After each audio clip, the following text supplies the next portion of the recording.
여러분 혹시 이런 생각 해보신 적 있으신가요? 차라리 어디 도망가 버리면 좋겠다. 어디 가서 숨어 버리면 좋겠다. 도저히 감당하기 어려운 큰 일을 당했거나 혹은 큰 잘못을 저질렀을 때 누구라도 이런 생각 충분히 할 수 있을 것입니다. 말하자면 피난처, 도피처를 찾으려는 것이죠. 하지만 세상에 어디 그런 데가 있나요? 마땅치 않습니다. 혹시 어디를 찾는다고 할지라도 마음이 편치 않습니다. 그러니까 애꿎게 세상 사람들은 술을 마신다든지 그래서 잊고자 합니다. 자칫 또 약물에 손을 대기도 하죠. 아주 심한 경우는 극단적인 선택을 하기도 합니다. 하지만 이런 것들은 진정한 피난처가 될 수가 없습니다. 오히려 인생을 더 꼬이게 만들고 망치기 십상입니다. 그렇습니다. 세상에는 그 어디에도 진정한 피난처가 없습니다. 그런데 오늘 본문 성경을 보니까 구약 이스라엘 가운데 피난처가 있었다는 사실입니다. 다름 아닌 도피성이죠. 인생의 극한 상황에서 사망의 위험을 피해서 숨을 수 있는 곳 도피성. 이스라엘 전국에 6개 성읍에 설치되어 있었습니다. 지도를 보면 전국에 골고루 퍼져 있음을 알 수 있습니다. 요단강을 중심으로 왼편에 3개 성읍, 오른편에 3개 성읍. 그래서 어느 위치에 있어도 쉽게 접근할 수 있는 그런 배려가 있음을 우리가 파악할 수 있죠. 그래서 신속하게 도피성으로 도망쳐라, 그런 뜻이 있습니다. 이 도피성 지금은 존재하지 않습니다. 하지만 성경에 그 기록이 남아서 우리에게 소개되고 있는 이유 과연 뭘까? 그것은 도피성이 예수님의 십자가와 연관성이 있다는 것입니다. 이 사순절에 구약의 도피성이 과연 어떤 점에서 십자가와 연관성이 있을까 함께 살펴보기를 원합니다. 그래서 모쪼록 도피성을 통해서 십자가의 의미를 더 새롭게 새겨보고 십자가 은혜 가운데 풍성한 은혜를 누리고 승리할 수 있기를 주님의 이름으로 축원합니다.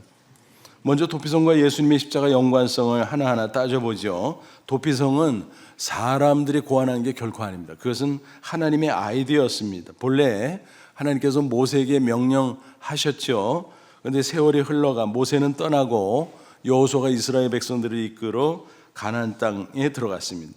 또 정복했습니다. 그리고 백성들에게 지파별로 땅을 분배할 때 하나님께서 여호수아에게 상기시켰습니다.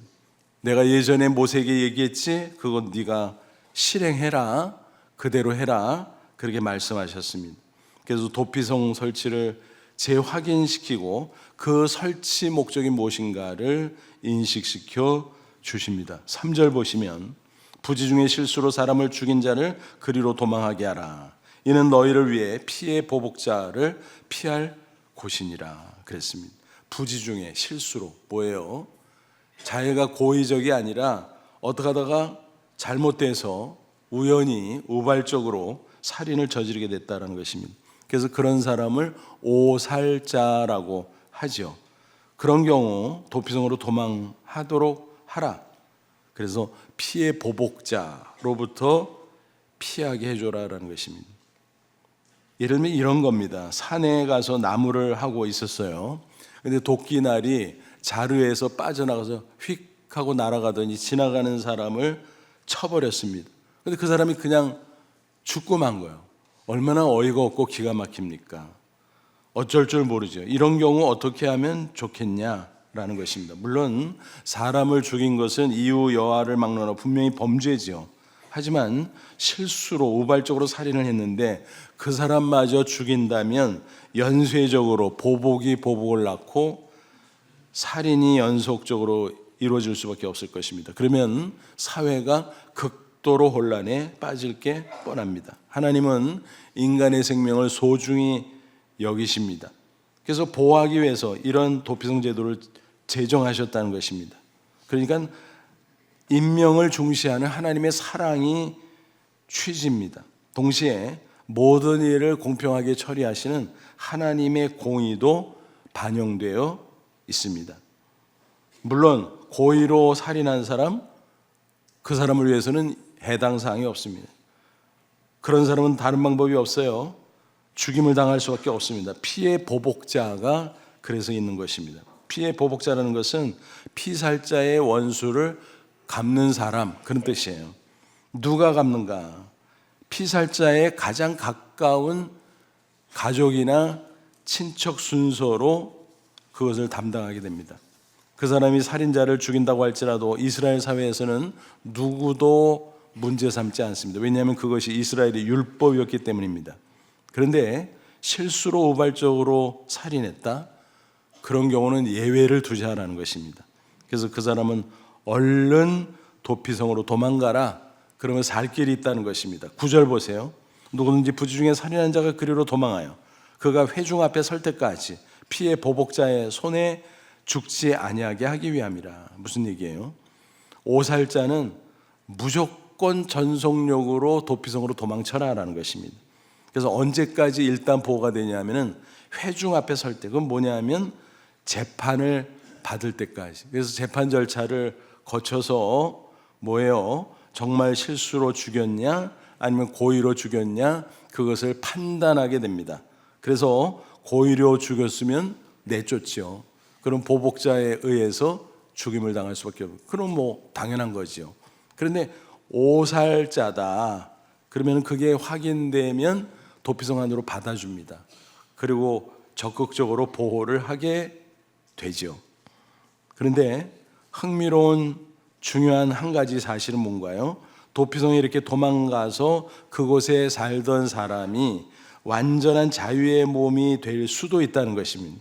언제 그게 가능하냐면은 그 당시 심우하던 대제사장이 죽은 후에 그럴 수 있다는 것입니다. 이런 사실 때문에 도피성은 예수님의 십자가 죽음과 연관성이 있습니다. 6절 보면 그 당시 대제사장이 죽기까지 명시하죠. 도피성으로 도망간 사람은 대제사장이 죽기까지 그 성 안에 있어야 돼요. 바깥으로 절대로 나면 안 돼요. 잠시 답답하니까 야 나가서 좀 구경 좀 하다 오자, 산책 좀 하다 오자. 만약 그런 일이 벌어진다면 밖으로 나갔다가 피해 보복자에게 잡혀 죽임을 당할 수도 있어요. 그래도 할 말이 없는 겁니다. 그러니까 그 안에 꼭 틀어박혀 있어야 돼요. 그러다가 대제사장이 죽으면 그때 완전 사면이 되는 것입니다. 본래 살던 고향집으로 돌아갈 수 있습니다. 완전한 자유의 몸이 되는 거죠. 잘 아시는 대로 예수님은 하나님과 우리 인간의 중보자잖아요. 그래서 예수님을 대제사장, 그렇게 우리는 부릅니다. 그분이 십자가의 대속의 피를 흘리고 죽으심으로 우리 인간이 믿음으로 구원을 받을 수 있는 길이 열렸습니다. 그게 구원의 복음이죠. 도피성 제도와 십자가 유사성이 있다는 것입니다. 그걸 가리켜서 예표라고 말해요. 쉽게 표현하면 예고편입니다. 예고편. 그래서 예고편이 십자가로 성취됐다는 것입니다. 구약성경 연구해 보면 그런 예들이 자주 등장해요. 그런 것들을 가리켜서 흔히 신학에서 어떤 말로 표현하냐면은 예표론이라 그래요. 그래서 구약의 예고편, 신약의 본편, 이렇게 짝이 다 있다라는 것입니다. 그런 예를 들어보죠. 두 가지만 여러분 잘 아시는 거니까 들어보면, 먼저 출애굽기 12장 6월절 어린 양의 이야기가 나오죠. 이스라엘 백성들이 애굽에서 종노릇 하다가 너무 괴로우니까 신음하듯 하나님 앞에 기도하죠. 하나님께서 응답하셨어요. 그래서 모세를 세워서 출애굽을 이루십니다. 그런데 그 당시 이스라엘 남성들의 노동력이 어마어마했거든요. 게다가 애굽 전역에 토목공사가 이루어지고 있었거든요. 그러니까 일시에 그 노동력이 빠져나간다? 바로 왕으로서는 용납할 수가 없었어요. 그래서 모세가 하나님의 명령이라고 출애굽을 요구했지만 바로 왕이 허락하지 않습니다. 그렇다고 하나님이 물러섭니까? 하나님의 뜻을 바로가 꺾을 수 있어요? 천만의 말씀이죠. 그래서 하나님께서 재앙을 내린 겁니다. 1번 죽는다고 난리쳤는데 모세에게 사정해서 야, 네 하나님한테 얘기해라. 나 좀 봐줘라. 근데 숨통이 튀면은 또 변심하죠. 그런 식으로 해서 2번, 3번, 4번 그러다가 10번째 재앙까지 가게 됩니다. 그 재앙의 내용이 뭐라고요? 장자 죽음의 재앙. 그래서 바로 왕의 장자로부터 보통 평민의 집안의 장자까지 모조리 장자가 죽임을 당하는 재앙이었습니다. 그래서 역사의 기록을 보면 바로 왕의 왕세자가 죽었어요. 그래서 차남이 왕위를 잇게 됩니다. 그런 난리통에 이스라엘 백성의 집은 희한하게 안전했습니다. 그 이유를 아시죠? 하나님께서 미리 어린 양을 잡아라. 그리고 그 피를 문설주와 임방에 칠해라. 그러니까 대문짝에 피칠하라는 거예요. 징그러워 보이지만 그게 뭐예요? 상징적 의미가 있는 거죠. 대속. 어린 양이 죄 없이 죄인인 인간을 위해서 피 흘려 죽었다. 그 피 흘림으로 속죄가 되는 거죠. 그래서 장자 죽음의 재앙을 집행하는 천사가 집집마다 들러서 이제 재앙을 집행하는데 저 집은 피칠이 있네? 그러면 이스라엘 믿음의 사람들이네? 그러면 통과. 그래서 통과. 그래서 이스라엘 집안은 멀쩡했다라고 하는 것입니다.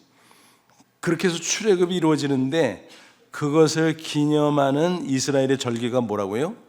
유월절. 그래서 유월이라는 말이 영어로 패스오버, 통과한다, 넘어간다는 거예요. 그래서 어린 양의 피가 있는 집은 넘어가, 통과 그렇게 됐다라는 것입니다. 그래서 그 대속으로 말미암아 사망이 지나쳐 버리는 것입니다. 그리고 구원받고 영생을 얻는 것입니다. 그 원리를 십자가본과 연결해서 사도 바울은 예수님을 가리켜 뭐라 그랬어요? 유월절 어린 양, 그렇게 증거했습니다. 또 한 가지 예를 들어보면 민수기 21장 불뱀과 놋뱀 이야기죠. 이스라엘 백성들이 광야를 통과하면서 어려움이 있으니까 자꾸 원망해요, 불평해요. 그래도 하나님이 사실 계속 보호하시고 인도하니까 참고 억지로라도 감사해야 되는데 끊임없이 원망 불평을 합니다. 그러니까 하나님께서 화가 나셨어요. 그래서 진노하심으로 불뱀을 보냅니다. 불뱀은 독사예요. 한번 불리면 온몸에 독이 쫙 퍼져요. 그리고 고열이 납니다. 너무너무 고통스러워요. 그렇게 고통스러워하다가 마침내 죽는 겁니다. 하나님의 진노가 무시무시하죠. 그러니까 여기저기 백성들이 널브러져서 고통 가운데 죽어가고 있어요. 그 광경을 바라보던 모세가 너무너무 안타까워서 하나님 앞에 사정하면서 기도하잖아요. 하나님 좀 봐주세요. 이 백성이 잘못했지만 봐주세요. 용서해 주세요. 살 길을 가르쳐 주세요. 그래서 하나님께서 그 기도를 들으시고 응답하셨어요. 비방을 가르쳐 줍니다. 그 비방이 뭐예요? 불뱀의 모양과 똑같게 놋으로 뱀을 만들어라. 그리고 장대 위에 높이 달아서 세워라. 그리고 백성들에게 명령해 그 놋뱀을 쳐다봐라. 여러분 한번 상상해 보세요. 그 백성들이요, 불뱀에 물려서 지금 고통 가운데 죽어가고 있는데 그거랑 똑같이 생긴 아무리 놋으로 만들어서 놋뱀을 보고 싶습니까? 안 보고 싶습니까? 질겁을 하죠. 아유, 저걸 어떻게 봐. 그렇잖아요. 자라보고 놀란 가슴, 소뚜껑 보고 놀란다고 절대로 보고 싶지 않은 거예요. 그럼에도 불구하고 쳐다본 사람은 다 살았어요. 어떤 사람이 쳐다봤을까요? 믿음의 사람. 하나님의 약속의 말씀을 믿음으로 반응한 사람들은 그 장대에 달린 놋뱀을 쳐다보았다는 것입니다. 그런데 어떤 사람은 야, 미쳤냐? 내가 불뱀에 물려서 지금 죽게 생겼는데 뭐?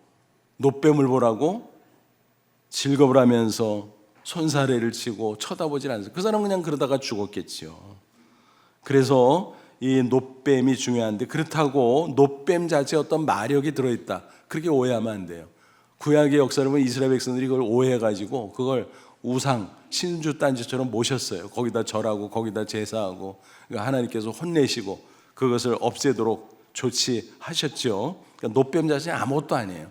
하나님의 약속의 말씀, 그게 복음이잖아요. 죽는 자가 사는 거니까 그것을 믿음으로 반응한 자가 살아나는 것입니다. 구원받는 것입니다.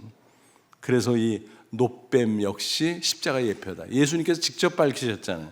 요한복음 3장 보면 인자가 광야에서 놋뱀이 장대에 달렸던 것처럼 십자가에 달릴 거다. 그래서 십자가를 믿음으로 바라보면 구원받는다 라고 말씀하셨습니다. 그러니까 그러네, 놋뱀이 십자가의 예고편이구나. 그래서 구약의 예고편, 신약의 본편, 십자가로 성취됐음을 알 수가 있습니다. 이런 것들 가운데 오늘 본문에 나오는 도피성도 마찬가지, 십자가의 예표였다는 사실입니다. 도피성으로 인해서 죄인이 구원을 받았습니다. 그와 같이 십자가를 통해서 죄인이 구원을 받았습니다. 이게 서로 연결되는 거죠. 그래서 본문 4절 5절 보면 이 성읍 중 하나에 도피하는 자는 그 성읍에 들어가는 문 어귀에 서서 그 성읍들의 장로들의 귀에 자기의 사건을 말할 것이요. 뭐예요? 그 성문에서 일단 보호해요. 재판받을 때까지. 그래서 장로들은 유지들이고 대표들이고, 그래서 그 앞에서 재판받는 거예요. 그러니까 자기의 그 살인 사건에 대해서 쭉 소명을 하는 거예요. 이렇게 해서 내가 고의로 죽인 게 아니라 우발적으로 실수로 잘못해서 죽였습니다. 그거를 들으니까 맞아. 그러면은 오케이. 그러면 너 들어와. 그래서 성 안으로 끌어들여서 한 곳을 주어 자기들 중에 거주하게 하고, 그래서 집도 주고 생활 대책을 마련해 주고 파격적인 대우를 해 주는 거죠. 이게 하나님의 놀라운 율법적 조치라는 것을 알 수 있습니다. 근데 그 오살자를 추격하는 사람이 있잖아요. 피해 보복자. 얼마나 막 죽이려고 달려들었겠습니까? 그러니까 이 오살자는 걸음아 나 살려라, 전속력으로 도피성에 들어왔을 것입니다.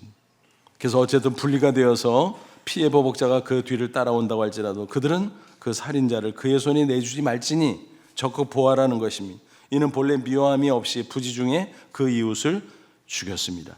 그래서 살인자지만 이런 경우 도피성 안에 들어온 거로 그 죄를 사해준다라는 것입니다.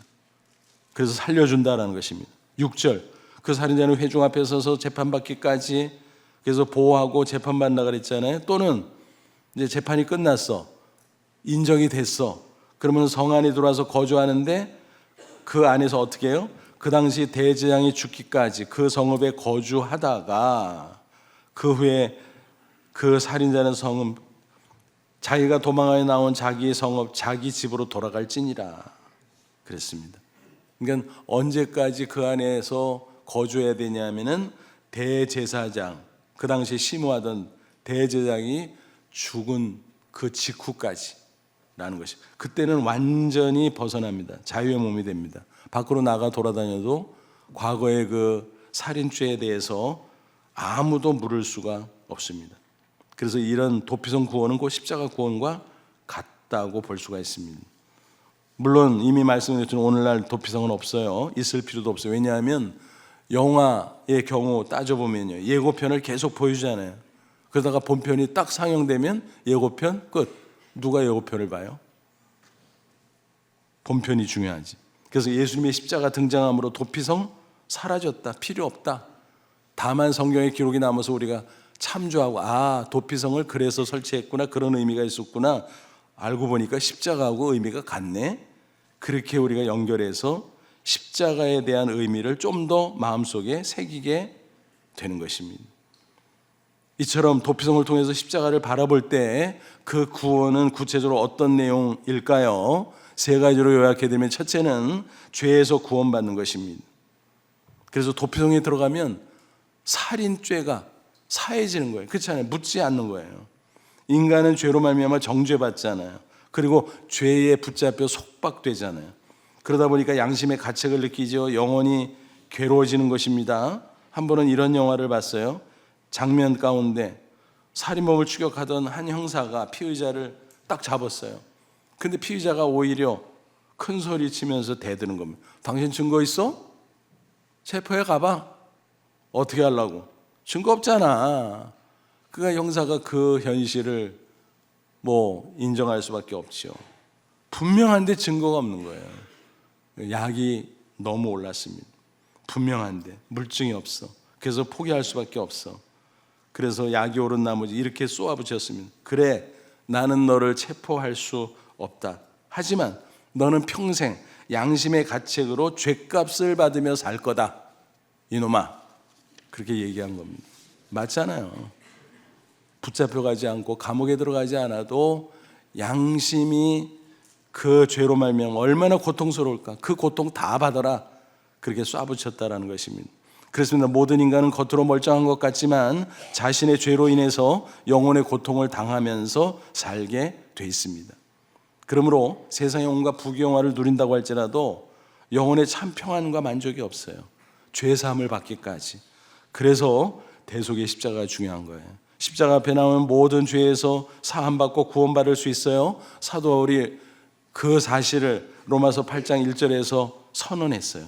그래서 이 구절을 가리켜 흔히 뭐라고 말하는가 하면은 영적인 마그나 카르타 그래요. 마그나 카르타가 무슨 말입니까? 자유 선언 대헌장. 그러니까 영적으로 참 자유를 얻을 수 있다. 죄의 속박으로부터, 죄책감으로부터 벗어나서. 로마서 8장 1절, 그러므로 이제 그리스도 예수 안에 있는 자에게는 결코 정죄함이 없다. 도피성에 딱 들어가면 정죄하지 못하는 것처럼 예수 믿고 예수 그리스도 안에 들어가면 죄 사함 받아 절대로 정죄할 수 없다. 심판받지 않는다는 것입니다. 그러므로 이제는 죄인이 아니라 의인이에요. 로마서 3장 23, 24절 모든 사람이 죄를 범하였으며 하나님의 영광에 이르지 못하더니 그리스도 예수 안에 있는 속량으로, 속량 비슷한 말, 구속, 대속, 속죄 다 조금씩 뉘앙스는 다르면 비슷한 말이에요. 십자가 대속으로 말미암아 하나님의 은혜로 값없이 의롭다 하심을 얻은 자 되었느니라. 그러니까 모두 다 죄인이고 죄로 말미암아 멸망할 수밖에 없었지만 예수 십자가 대속으로 오직 믿음으로만 죄사함을 받고 의롭다함을 얻게 되었다. 그래서 이렇게 의인으로 인정되는 걸 뭐라 그래요? 칭의라고 부르잖아요. 그래서 칭의, 의인이 되니까 하나님 자녀 삼고 천국 백성 삼고 그러는 거죠. 그러므로 여러분 혹시 인생 살다 죄로 인해서 양심의 고통으로 시달릴 때가 있습니까? 물론 죄를 범한 것은 잘한 게 아니에요. 회개해야 되죠.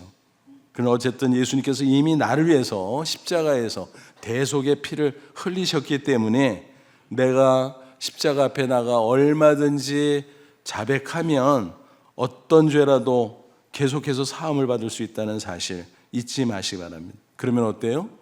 죄의 속박으로부터 벗어나 참 자유를 얻을 수 있는 것입니다.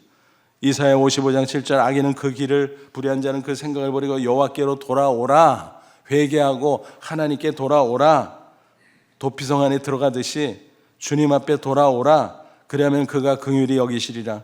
우리 하나님께로 돌아오라. 그가 너그럽게 용서하시리라. 우리 예수님도 직접 말씀하셨어요. 마가복음 2장 17절 건강한 자에게는 의사가 쓸데없고 병든 자를 쓸데있느니라. 나는 의인을 부르러 온 것이 아니요 죄인을 부르러 왔노라. 무슨 얘기예요? 비유의 말씀이죠. 내가 병자인 것을 인정해야 의사의 도움을 받고 치료받고 건강해질 수 있잖아요. 그것처럼 인간 중에 의인은 하나도 없어요. 다만 죄인인 것을 스스로 인정하고 십자가 앞에 나가 회개하면 의인으로 삼아줄 뿐이죠. 그렇기 때문에 예수님은 죄인을 상대하지 의인을 상대하지 않습니다. 믿음으로 죄사함 받고 믿음으로 의인 되는 원리가 바로 예수님의 말씀 속에 그대로 담겨져 있음을 알 수 있습니다.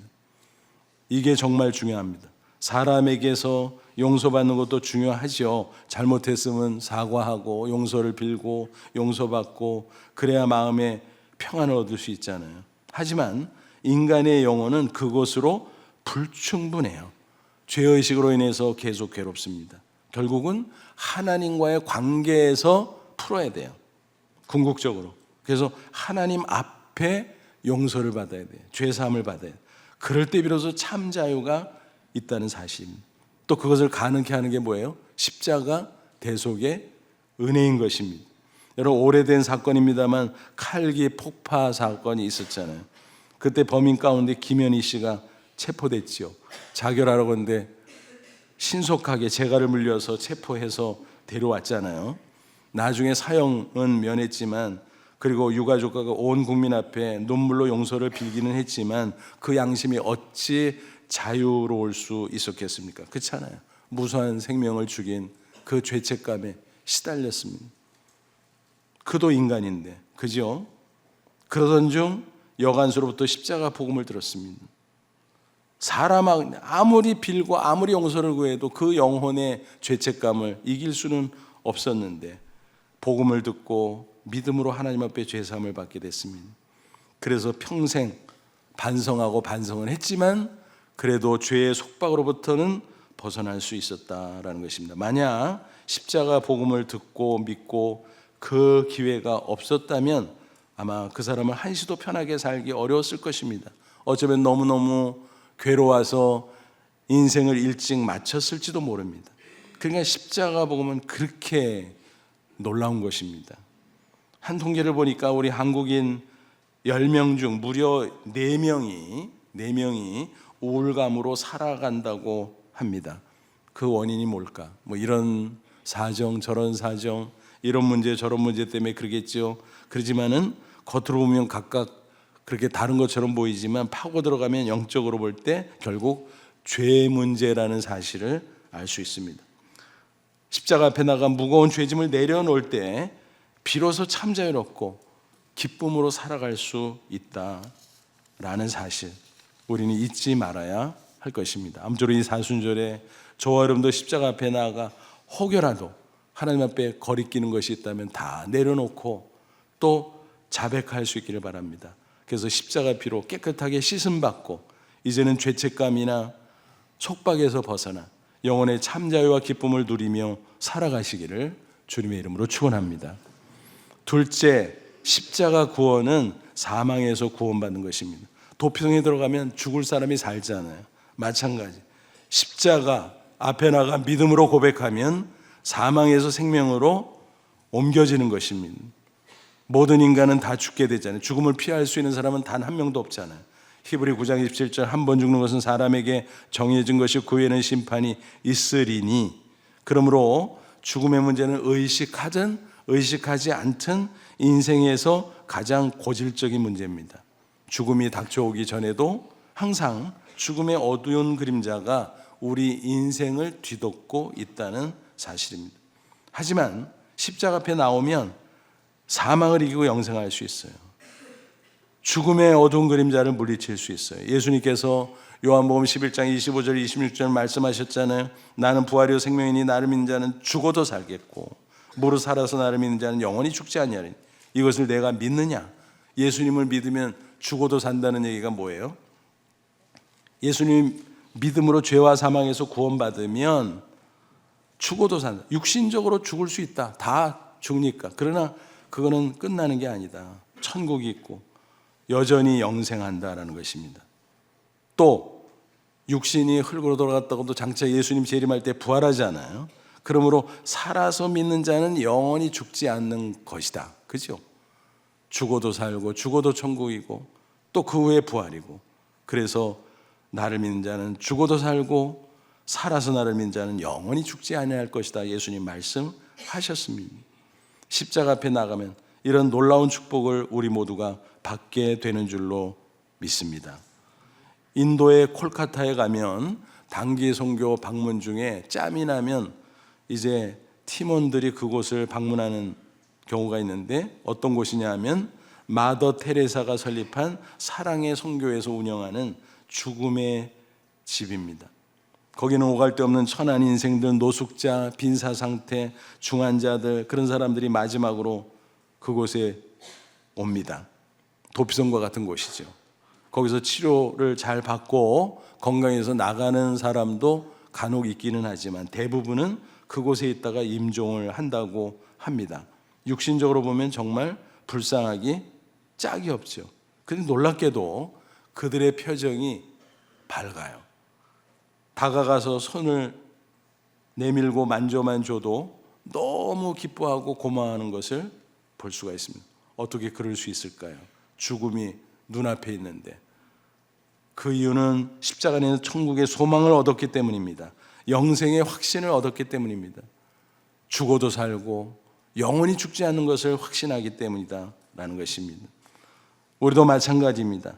죽음의 두려움이 기본적으로 모든 인간에게 있지만 십자가를 믿음으로 바라보면 그 너머에 천국의 소망을 가질 수 있습니다. 그리고 이미 내 안에 영생이 있기에 담대한 마음으로 살아갈 수 있는 것입니다. 아무쪼록 이 사순절에 십자가를 바라보고 그 너머 영원한 천국 소망 가운데 이 땅에서도 이미 얻은 영생의 기쁨을 누리며 살아가시기를 주님의 이름으로 축원합니다. 셋째, 십자가 구원은 온갖 고통으로부터 구원받는 것입니다. 세상이 아무리 좋은 데라고 할지라도 온갖 고통이 있지요. 그죠? 아무리 잘 사는 나라에도 똑같아요. 인간 사는 거는 고통이 있습니다. 역설적이잖아요. 잘 사는 나라에 오히려 자살률이 높아. 그거 희한하죠. 그게 인생이라는 것입니다. 가난이 있고 궁핍이 있고 슬픔, 눈물이 있고 질병이 있고 아픔이 있고 다툼이 있고 갈등이 있고, 그러나 도피성으로 돌아간 사람은 어때요? 도피성 들어가는 순간 추격하는 모든 위험으로부터 보호를 받을 수 있어요. 안전하게 살아갈 수 있습니다. 십자가 앞에 나가면 마찬가지 보호받을 수 있습니다. 하나님이 도와주세요. 그래서 안전하게 살아갈 수 있는 것입니다. 승리할 수 있는 것입니다. 시편 46편 1절 하나님 우리의 피난처시요 힘이시니 환난 중에 만날 큰 도움이시라. 하나님이 도피성이니까 우리가 하나님께 나아가면 우리를 도와주신다, 책임져 준다 라는 것입니다. 그러므로 우리는 하나님께 부르짖을 때마다 고통에서 구원받고 승리할 수 있음을 확신하시기 바랍니다.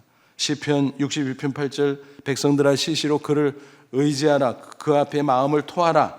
하나님은 우리의 피난처시라. 무슨 문제, 무슨 일이 있든지 다 털어놓고 도움을 받아라. 그러면 우리가 승리할 수 있다라는 것입니다.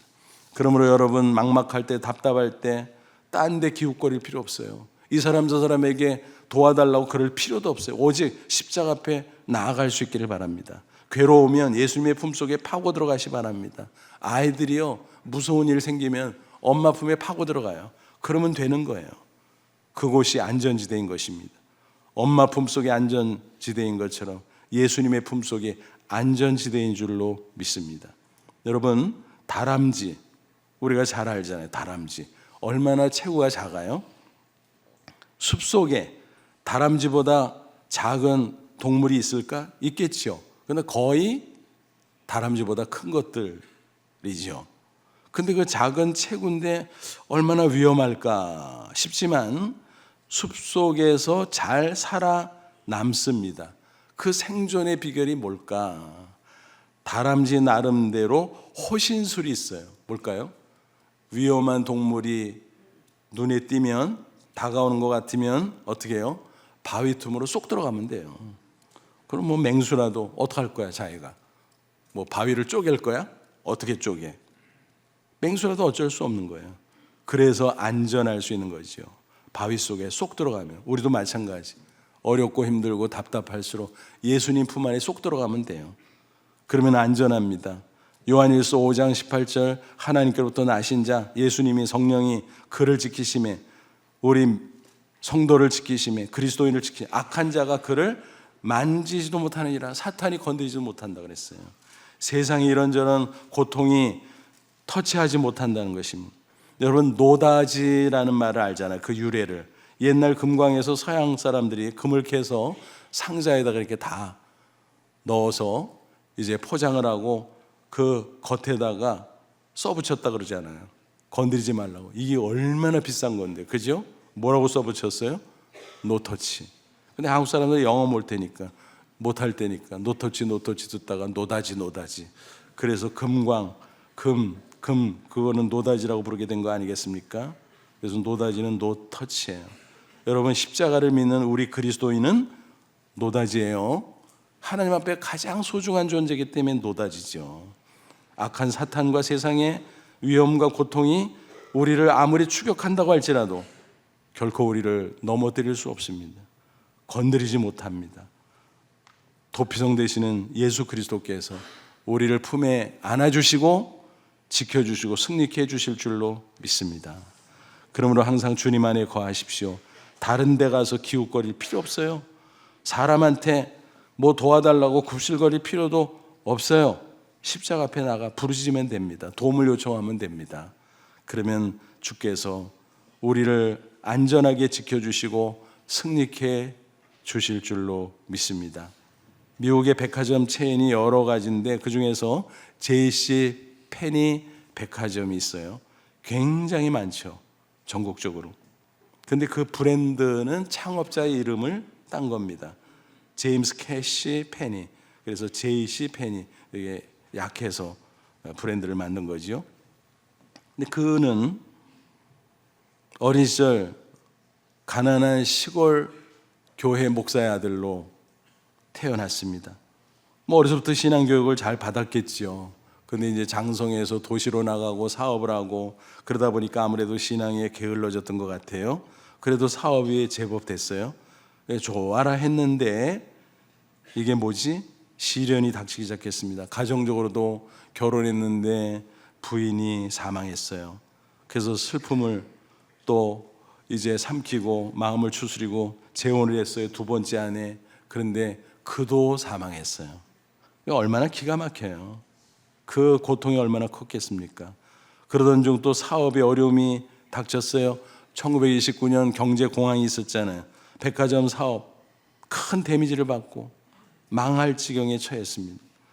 자기 딴에는 사업 잘 돼서 자선 사업도 하고 하나님 일도 하고 잘 살고 싶었는데 그런 꿈은 여지없이 무너지고 말았습니다. 우울증에 걸리고 말았어요. 치료를 위해서 이런저런 약물을 의지했지만 아무 소용이 없었습니다. 그래서 어디까지 갔는가 하면 유서를 써놓고 잠을 청하곤 했습니다. 기가 막히죠. 그러다가 하는 수 없이 요양병원에 입원하게 됩니다. 그러니까 얼마나 괴로운 나날을 보냈겠어요. 그런데 하루는 병원 복도에서 찬송 소리가 흘러 나왔습니다. 그리고 기도 소리가 들려왔어요. 야, 저쪽에 채플이 있나 보다. 자기도 모르게 그리로 향했습니다. 그런데 가까이 가니까 명료하게 찬송가가 들려왔어요. 그것은 우리가 지금 382장으로 부르는 너 근심 걱정 말아라. 세상에 어렸을 때 수도 없이 들었던 찬송가, 어렸을 때부터 수도 없이 불렀던 그 찬송가였던 것입니다. 그 순간 울컥하면서 눈물을 흘렸습니다. 그러면서 성령께서 그 마음에 하나님의 은혜를 체험하게 했습니다. 십자가 은혜였습니다. 그는 하나님 앞에 다 털어놓고 용서를 받고 마음의 평안과 기쁨과 자유를 얻었습니다. 그러니까 너무너무 시원한 거야. 그러니까 눈앞에 사업의 그 고통, 또 가정의 고통, 그것을 이길 수 있는 힘이 생겼습니다. 소망이 생겼어요. 마치 지옥에 떨어졌다가 천국으로 옮겨지는 놀라운 영적 체험을 하게 됐다는 것입니다. 그 후에 놀랍게도 재기했습니다. 사업이 번창하게 됐고 96세까지 왕성하게 활동하다가 천국에 들어가게 됩니다. 그가 재기한 직후 플로리다의 은퇴 목회자들을 위한 주택 100채를 건축해서 헌납한 것은 아주 유명한 일화지요. 그가 그렇게 멋진 인생을 살고 마무리할 수 있었던 비결이 뭘까요? 바로 도피성에 신 주님을 만났기 때문입니다. 그래서 절망 가운데 소망을 얻었고 그는 모든 고통 가운데 당당히 승리할 수 있었다는 사실입니다. 그런데 여기서 우리가 놓치지 말아야 될 중요한 게 있어요. 궁극적인 도피성은 뭐냐? 우리가 장차 들어갈 천국이라는 사실입니다. 천국은 눈물이 없습니다. 슬픔도, 병드는 것도, 죽는 것도 없습니다. 갈등도 없습니다. 다툼도 없습니다. 영원한 생명이 있습니다. 완전한 기쁨이 있는 나라인 것입니다. 우리가 들어갈 완전하고도 영원한 도피성, 그 천국을 소망할 수 있기를 바랍니다. 지금 우리는 사순절을 보내고 있죠. 이번 사순절에 도피성을 통해서 십자가를 바라보시기 바랍니다. 그래서 십자가 구원의 은혜를 풍성히 체험하세요. 구원의 확신, 승리의 확신, 그리고 이 귀한 십자가 복음을 가족과 이웃과 나눌 수 있기를 바랍니다. 그래서 이 세상 살 동안 어떤 경우에도 꼭 승리하시고 장차 영원하고 완전한 도피성, 저 천국에 당당히 들어가는 저와 여러분 다 되시기를 주님의 이름으로 축원합니다. 기도하겠습니다. 이 말씀 붙잡고 기도하죠. 하나님, 그렇습니다. 도피성에서 바라본 십자가, 도피성의 전력 질주에서 믿음으로 뛰어갔던 사람이 죽을 자가 살고 죄 지은 자가 의인이 되고 고통에서 보호받고 안전하게 살다가 고향으로 갔던 것처럼 우리도 십자가 안에서 구원의 확신, 승리의 확신, 이 세상에서 당당하게 승리하며 살다 저 천국에 할렐루야 찬송하며 들어가게 하옵소서. 이 귀한 복음 가족과 이웃과 나누게 하옵소서. 이 사순절 절기 큰 은혜를 체험하는 저희를 되게 하옵소서. 다 같이 간절한 마음으로 기도합니다. 하나님, 우리 아버지 고맙고 감사합니다. 이 시간 주의 말씀으로 우리에게 다시 한번 진리를 가르쳐주니 감사합니다. 도피성 복음, 십자가 복음, 그 진리를 깨달았으니 구원의 확신, 승리의 확신 갖고 살게 해주시기 원합니다. 세상을 살면서 이런저런 고통이 닥쳐온다고 할지라도 결단코 낙심하지 않고 주님 앞에 달려가 십자가 앞에 다 털어놓고 부르짖어 기도함으로 말미암아 보호받고 승리하는 저희를 되게 해주시기를 원합니다. 언젠가 들어갈 저 천국을 소망하며 살아가는 저희들, 또 이 십자가 복음을 나누며 살아가는 저희들 다 되게 해 주옵소서. 예수님의 이름으로 기도하옵나이다. 아멘.